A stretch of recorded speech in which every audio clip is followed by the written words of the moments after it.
Welcome to Bible Study 24H, where hidden letters, forgotten voices, and the unseen currents of faith come alive. Today, we invite you into one of the most whispered mysteries surrounding the legacy of Pope Francis. A secret letter, lost to time now, finally revealed.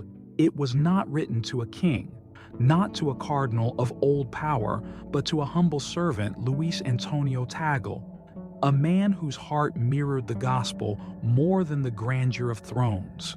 What did Pope Francis see in him? What message did he entrust beyond death to shape the future of a church standing at the crossroads of history? A spirit of mercy, a quiet revolution, and perhaps a vision bold enough to transform the very soul of Catholicism. Stay with us as we uncover the meaning hidden within this final letter, a testament not just to one man's dream, but to the hope of a church that refuses to turn away from the wounded world it is called to serve. If you believe that stories of hidden faith and living hope must be heard, don't forget to like, share, and subscribe to Bible Study 24 where every truth brings us closer to the heart of eternity. The Vatican had fallen into a peculiar kind of mourning in the months following Pope Francis' passing. A mourning not solely defined by solemn ceremonies or echoing bells, but by a quiet sense of unfinished conversation. Pilgrims still flowed into St. Peter's Square, lighting candles beneath his image, whispering prayers that trembled like moth wings against the marble coldness of the basilica. Yet behind the grandeur and ritual within the ancient corridors of the Apostolic Palace, something deeper stirred. Something that no chant, no mass, no official statement could contain. The sense that Pope Francis had left behind more than memories began first as a rumor among the archivists.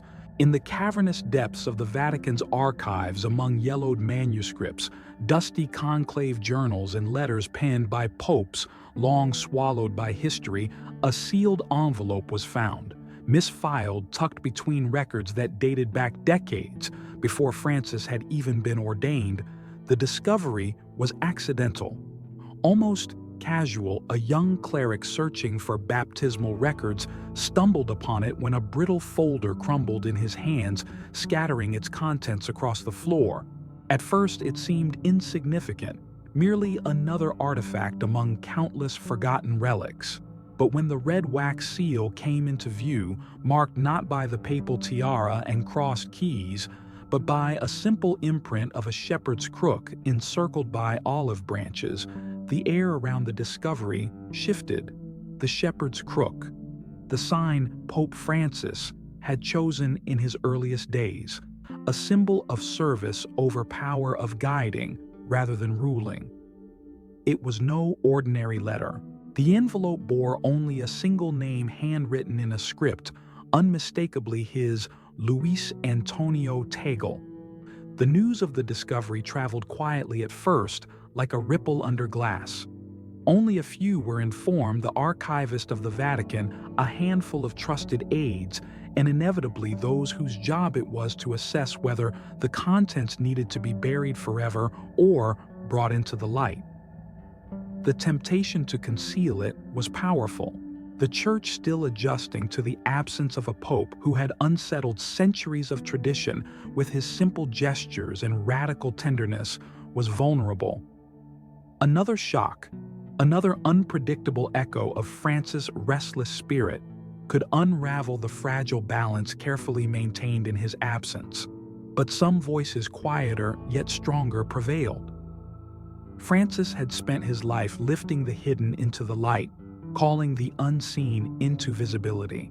How could they now betray his legacy by silencing the final whisper he had left behind?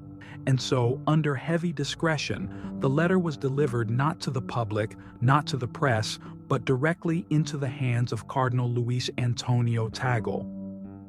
When Tagle received the envelope, he did so without ceremony.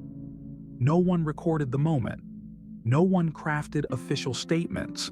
It was just a man weary, humbled, deeply marked by years of service, sitting alone in a quiet room holding the final words of a man who had shaped not only his ministry, but his very soul. For a long time he did not open it. He simply stared at the seal, tracing it with his thumb, as if trying to absorb the spirit it contained. The room around him was silent save for the distant rustling of leaves outside the window, a gentle reminder that time and the spirit moving within it cannot be harnessed or hurried. Finally, with trembling hands, he broke the seal. The parchment inside was simple, almost austere. There were no grand declarations, no encyclicals drafted for history books. Just a letter written in the careful, fading hand of a man who knew he was writing not to the world, but to a brother.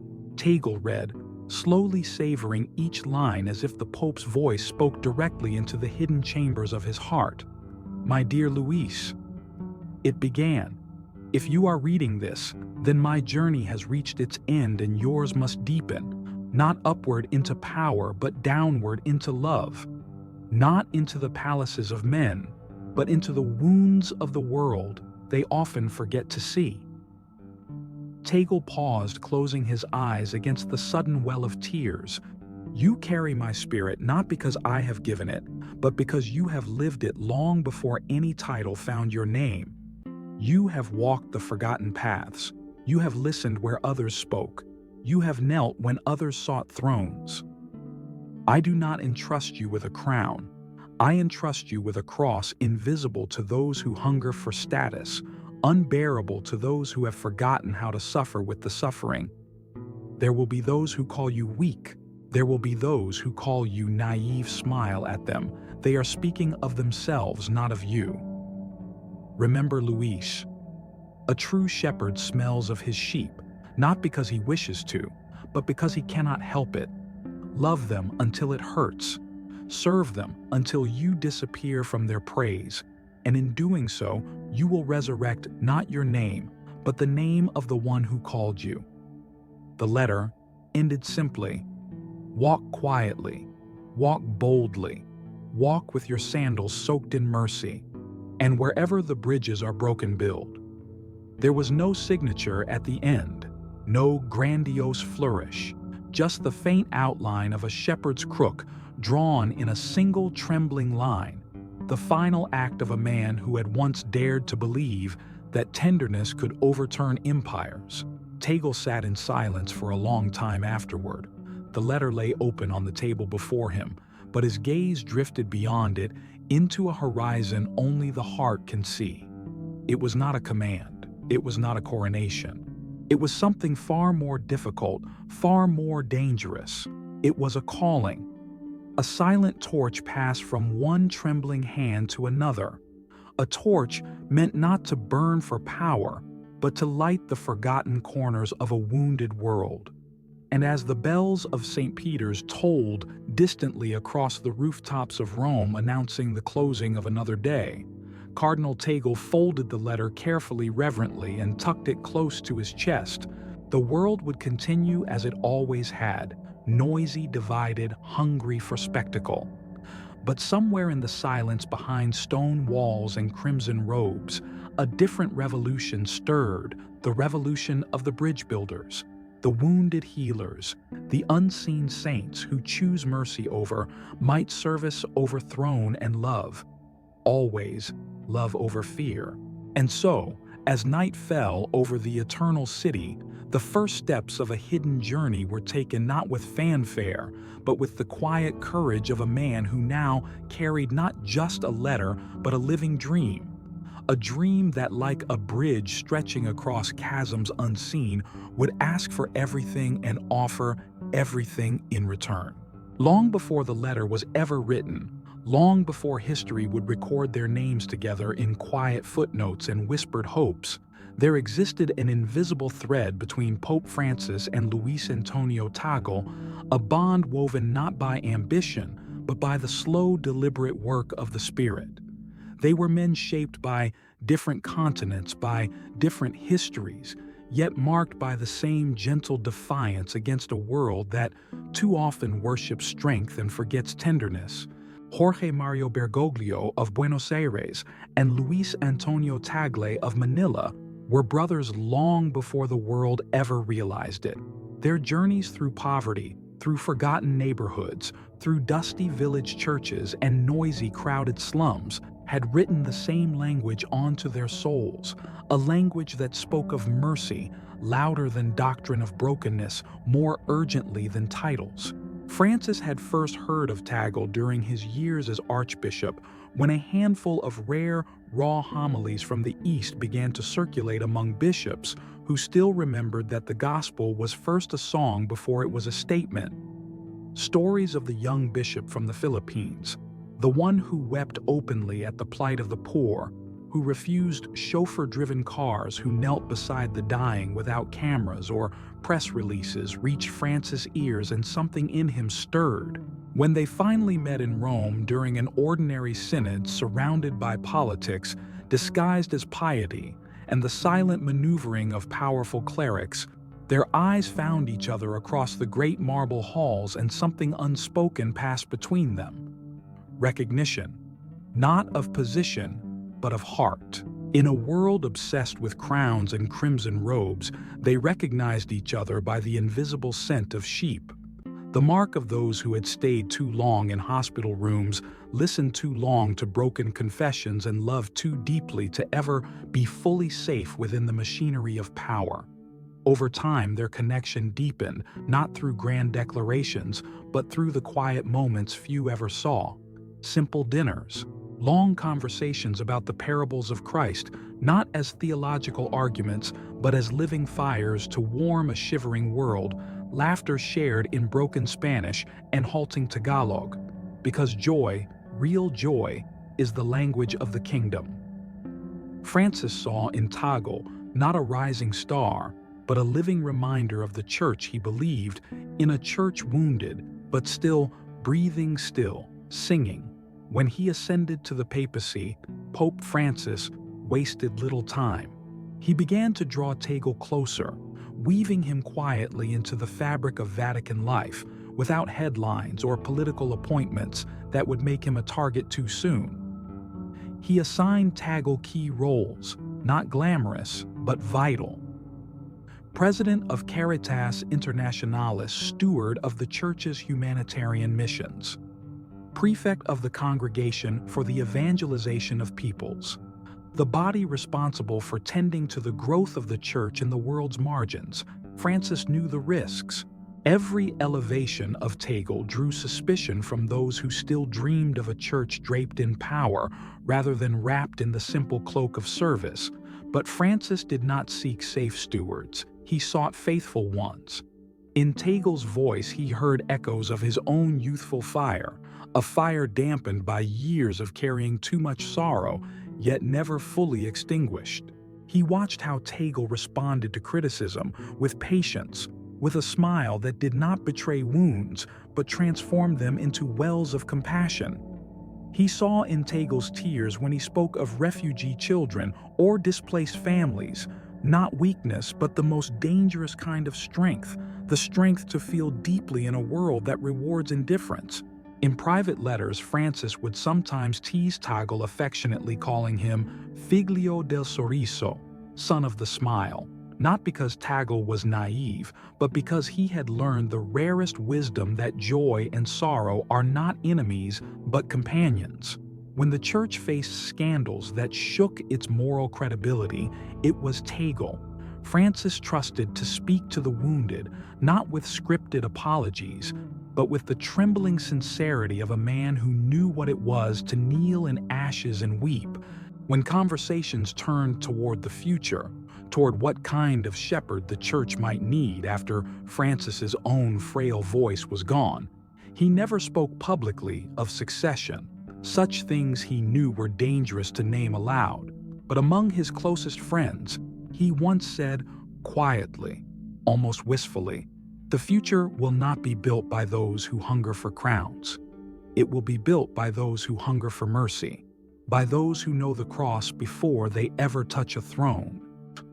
He did not say Tagle's name. He did not have to. Tagle himself remained distant from such ambitions. He continued to live simply, often refusing the privileges offered to his rank. He walked the streets of Manila without entourage, preferring the chaos of markets and neighborhoods to the sterile safety of official residences. And Francis watched. He watched a man who did not grasp for influence. And because he did not, he became dangerous to those who did. He watched a man who spoke gently, but whose very presence was a rebuke to systems that had forgotten how to love without agenda. Their bond was never a matter of strategy. It was a matter of shared wounds and of shared hopes that the gospel could still even now awaken a sleeping church. Thus, when Pope Francis sat down to write his final private letter, he did not choose Tagle because of politics, nationality, or public expectation. He chose him because he had seen him, truly seen him, the way Christ had once seen fishermen on the shores of Galilee, calling them not to glory, but to a life that would break their hearts and heal the world.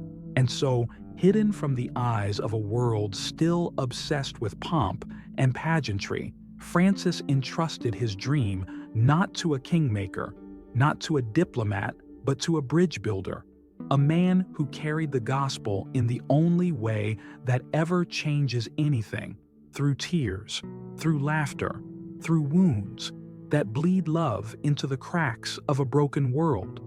Their bond was not merely a chapter in history, it was a prophecy, a living torch passed hand to trembling hand, not to preserve the old ways, but to dare to walk across the fragile, glorious bridges of a church forever being made new. When Luis Antonio Tagle finished reading the letter, he remained seated for a long while, the parchment resting lightly in his open hands, as if the weight it carried was too sacred to set down.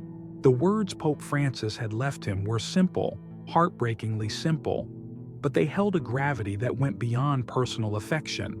They contained a vision, a summons, a living testament written not in the ink of ambition, but in the blood of service, the sweat of prayer, the quiet tears shed over a wounded world.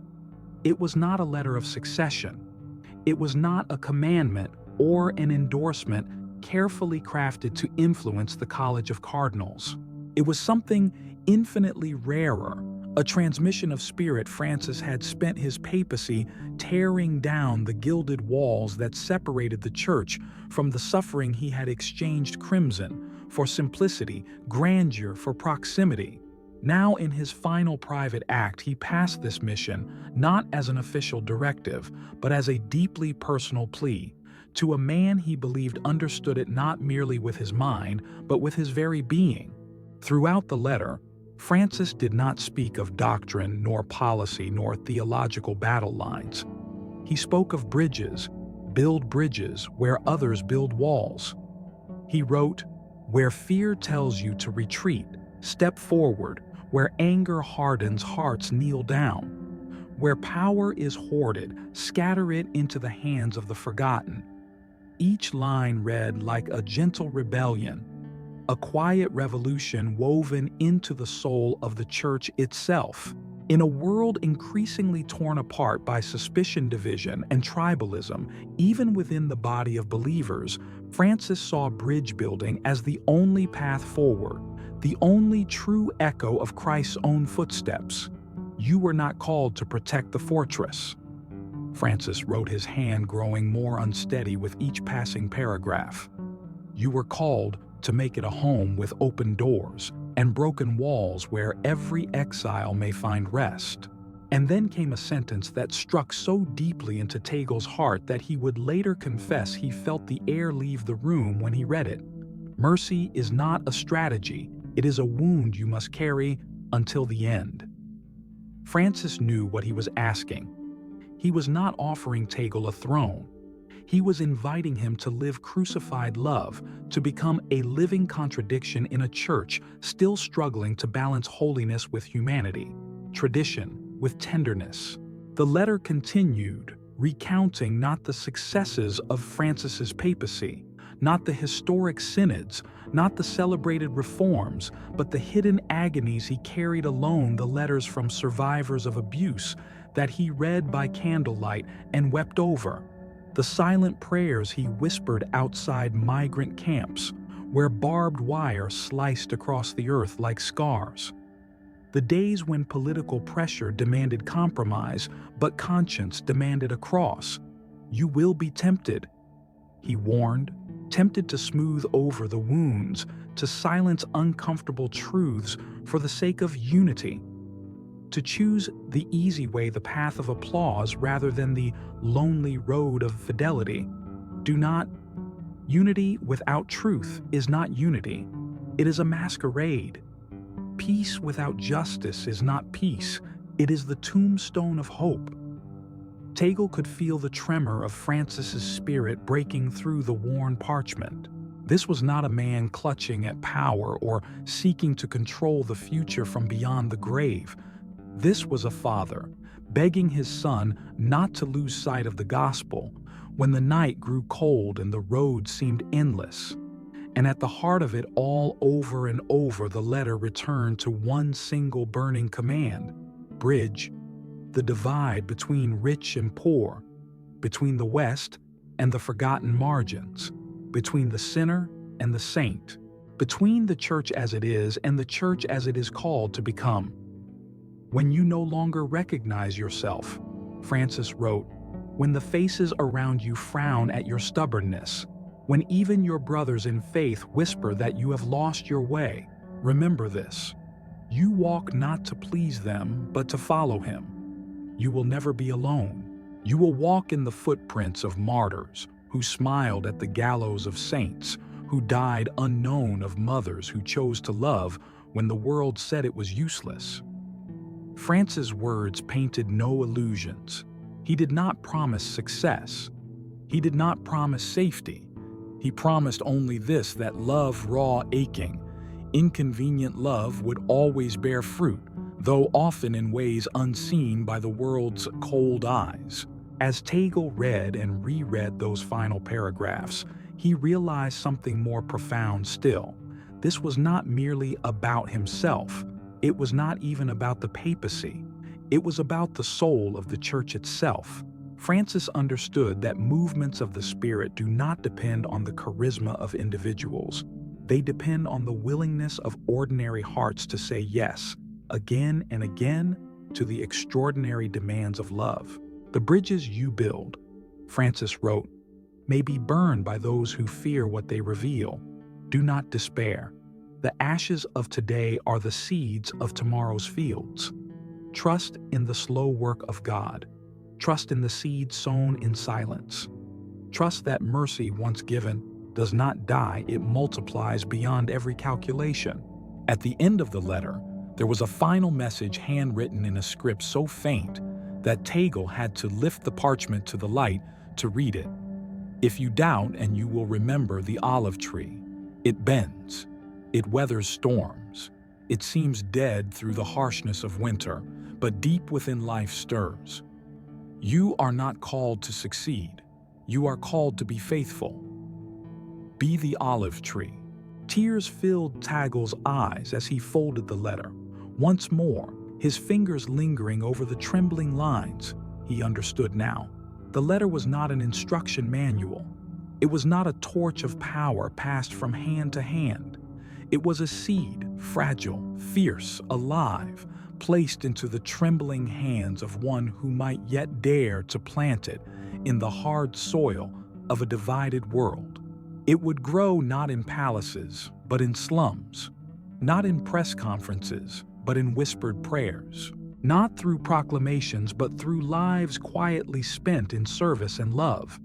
It was at its heart a love letter, not from a pope to a cardinal, but from a shepherd to the future, shepherds who would dare to walk the same impossible road of mercy he had walked. And as Tagle sat beneath the fading light of a Roman afternoon, the city bustling unknowingly beyond his window, he bowed his head and prayed not for success, not for recognition, but for the one thing Pope Francis had asked for, above all, the courage to build bridges in a world still addicted to walls.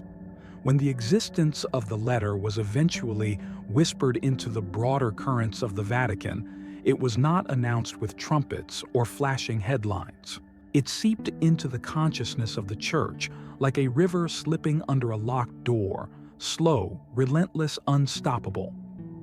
Officially, nothing had changed. There was no proclamation from the Holy See, no public endorsement, no reshuffling of power or new conclave on the horizon. And yet those who knew how to listen really listened could feel it. The ground shifting ever so slightly beneath the marble floors of Rome, among the Curia reactions divided like fault lines across an already fractured landscape, some particularly among the younger clergy and those working on the forgotten fringes of the Church, received word of the letter with a trembling, unspoken hope. For them, it confirmed what they had suspected, but never dared to say aloud that the future Pope Francis had envisioned was not dead with his passing. It breathed still, hidden in small acts of courage, in unsung kindnesses, in men and women who dared to believe that tenderness was stronger than tradition. In seminaries from Buenos Aires to Nairobi, whispered conversations among students lit fires that formal lectures never could. They spoke not of dogmatic battles, but of a church that could walk barefoot into refugee camps, into slums, into prison cells, not as an institution above suffering, but as a mother who carries her wounded children home. The idea of the bridge builder spread like invisible pollen across continents, unseen but fertilizing the hearts of a generation raised not on nostalgia for lost glory, but on the aching need for a gospel that bleeds where the world is wounded. For these souls, Tagle's reception of the letter became not a political event, but a sacred trust, a sign that someone had been chosen not to conquer, but to carry, not to reign, but to redeem. But not all received the letter's revelation with hope. Within the deeper corridors of the Vatican, among those who had long viewed Pope Francis with cautious resentment, the news stirred old fears into sharper forms. To them, the legacy of Francis had always been a threat to the hierarchies that had secured their place, a threat to the theological certainties that had built their careers. They had tolerated his papacy with the grim patience of men waiting for a storm to pass. But now, the realization dawned that the storm had not ended with Francis's death. It had only gone underground, seeded into the soul of another. In quiet meetings over polished mahogany tables, strategies began to form. There were whispers of caution among the College of Cardinals, subtle shifts in diplomatic alliances, renewed efforts to fortify the Church against what was now feared as the Tagle influence, the spread of a theology too soft, too unpredictable, too willing to let grace overtake control. The prospect of a future led by bridge builders rather than gatekeepers filled some with quiet dread. Still, the letter itself remained private, known only to a few, protected from exploitation by those who understood that its true power was not in media headlines, but in the hidden currents of conscience. Tagle himself remained silent.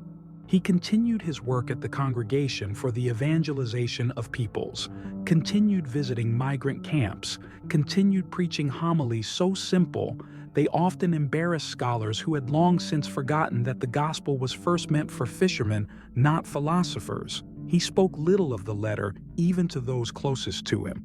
But those who had the eyes to see noticed a deeper stillness in him.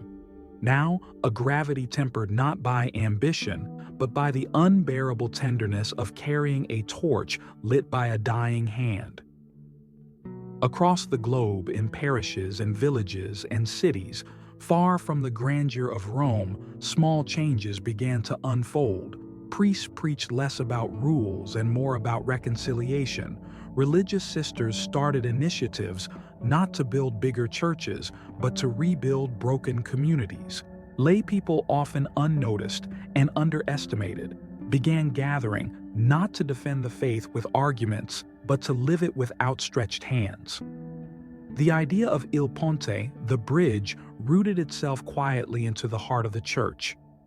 In Manila, youth groups organized street missions called Mercy Walks, crossing through the poorest neighborhoods, offering nothing but presence listening and open hearts.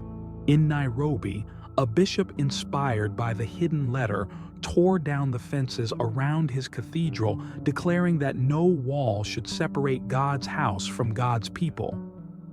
In a refugee camp in Syria, a priest who had lost half his congregation to war built a small chapel out of rubble, calling it the Bridge of Hope, a place where Muslims and Christians could sit side by side, not as enemies, but as survivors stitched together by shared sorrow. The letter's spirit, its call to build bridges across divides the world thought permanent, spread quietly, like seeds carried on the breath of God. And still, Tagle remained unseen, content to be a gardener rather than a king. He understood now more deeply than ever what Francis had meant. You are not called to be successful, you are called to be faithful. Meanwhile, the machinery of church politics ground on. Speculations about future papal elections filled corridors and newspaper columns alike. Names were floated, alliances, tested predictions made with the confidence of men who thought they could chart the wind. Tagle's name surfaced often, sometimes as a hopeful murmur, sometimes as a grim warning. But he never campaigned, never lobbied, never positioned himself. He continued to walk the quiet path Francis had pointed, to the path of the olive tree, bending, enduring, rooted not in ambition, but in the slow work of mercy. For Tagle, the letter was not a political weapon. It was a covenant that demanded not applause but fidelity, not brilliance but humility, not victory but surrender, to a love that would always ask more, always wound deeper, always heal in ways no human hand could orchestrate. And so the church stood and still stands at a threshold. Behind it, the comfort of certainty, the safety of old structures. Before it, the wild, terrifying invitation to become again what it was always meant to be, a bridge stretched between heaven and earth, trembling under the weight of suffering, but strong enough to carry hope. The choice was and remains before every believer, not just before cardinals or clergy, but before each heart that dares to listen to the whisper beneath the roar of politics and fear. Build. The letter still whispers. Even if they burn the bridges you build, even if you walk alone, even if the world forgets your name, build. For the bridges built in silence, built in tears, built in stubborn, ridiculous hope.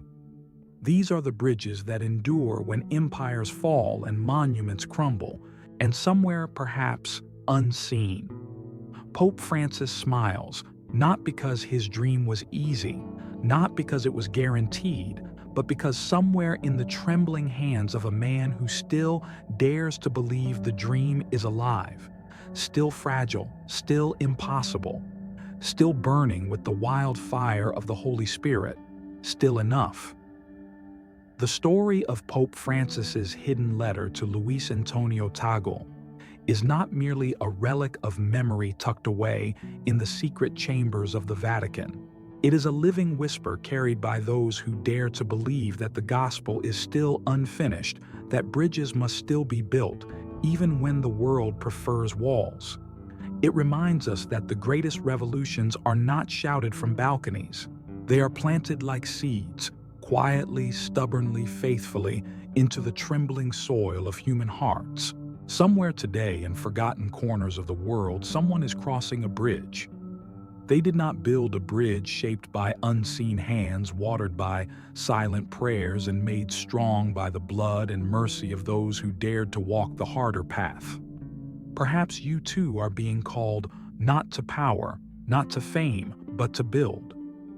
To choose mercy where anger would be easier, to extend a hand where fear would close the door, to cross the broken spaces others have abandoned, And there, right there, lay the first stone of hope. The bridge is not finished. It never will be, because every generation must decide anew whether they will be builders or bystanders. Today, the choice stands before us, and the Spirit still whispers through the cracks of every crumbling wall. Build the bridge, carry the light, be the mercy the world still waits for. If you believe that the bridges of faith, mercy, and hope must still be built today, don't forget to like, share, and subscribe to Bible Study 24 where the hidden whispers of heaven are never forgotten, and where every story reminds us the kingdom is closer than we think, rising one bridge at a time.